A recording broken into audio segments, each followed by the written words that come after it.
ಕೆಲ್ಸಕ್ಕೆ ಅಂದೆ. ಇರ್ಲಿ ತರ್ಲಾಟೆ ಸಾಕು. ಮೊದಲು ಇವ್ರಿಗೆ ರೂಮ್ ತೋರ್ಸು.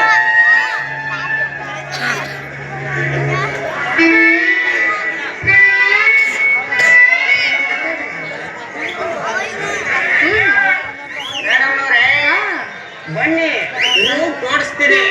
ಲಗೇಜ್ ಎಲ್ಲ ಎತ್ಕೋತಾರೆ, ಲಗೇಜ್ ಎತ್ಕೋಬೇಕಲ್ವಾ?